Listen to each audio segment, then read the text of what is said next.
Hello, music fans. You're watching Death by Unicorn, where we talk about metal, rock, and prog music, and this is New Music Picks 2026. I'm going to give my quick first impressions on three new releases from July 10th, 2026, and I'll talk about them in my order of preference, starting with My Chemical Romance and their deluxe edition of Danger Days, The True Lives of the Fabulous Killjoys. My Chemical Romance is an American band, and this album is not as much in their earlier emo sound that they had on their earlier albums, and is more towards alternative rock.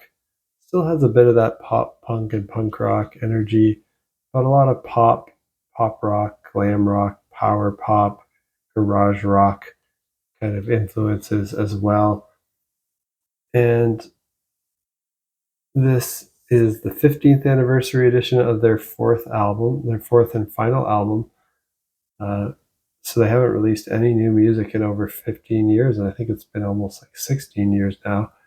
But this features 5 tracks that weren't on the original album, and those were what I was most excited to hear, and plus 1 cover and 3 other live tracks.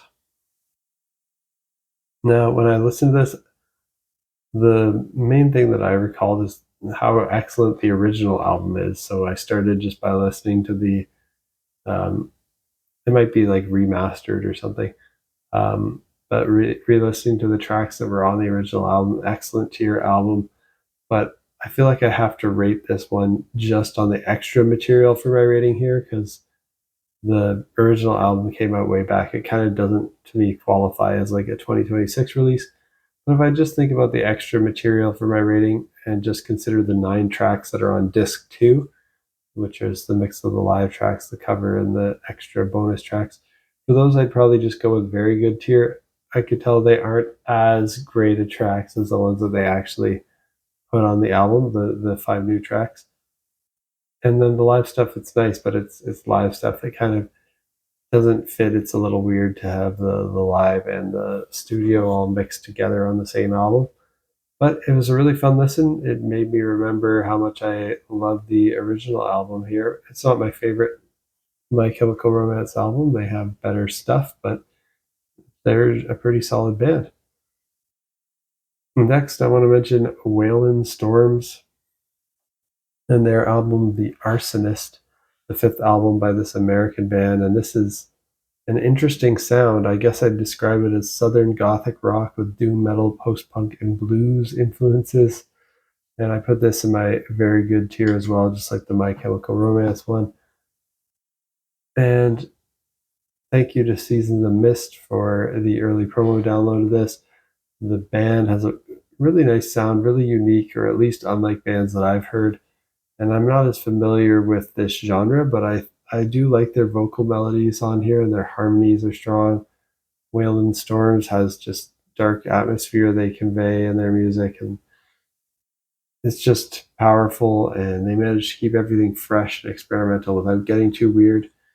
This isn't exactly for normal music listeners, but anyone who likes darker music might enjoy this. The clean vocals are mostly what you hear here.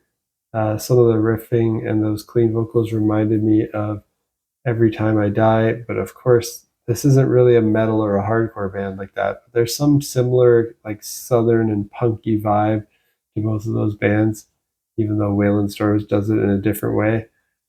Their weirdness is reminiscent of Nick Cave, and yeah, just a very good tier album. Check out The Arsonist by Wailin Storms. And then last one on my list today is Foreign Tongues by the Rolling Stones, the 25th album by this legendary band from the UK. And this is pop rock with blues and hard rock influences. And I'm also surprisingly putting this in my very good tier.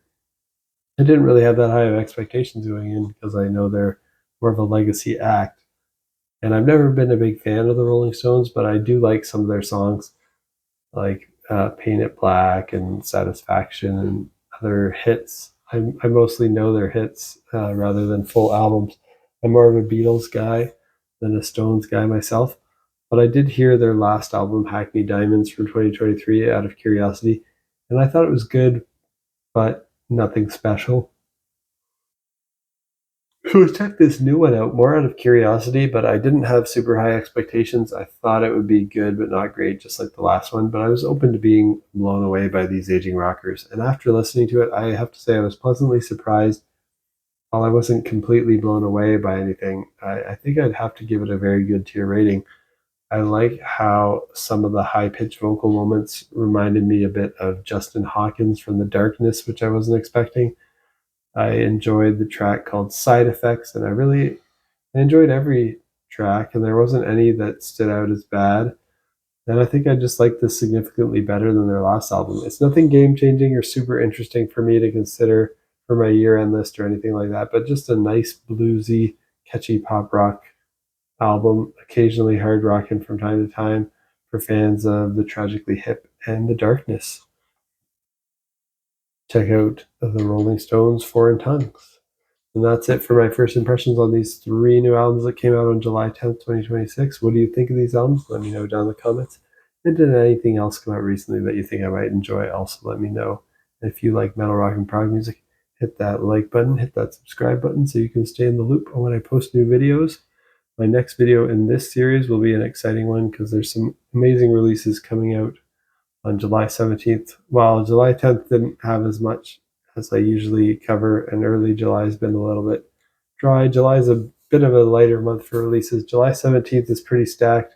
So my next video in this series, I'll be talking about my first impressions of new music from Protest the Hero, Haken, Psychroptic, Loathe, and Motionless in White. So stay tuned for that, and peace out.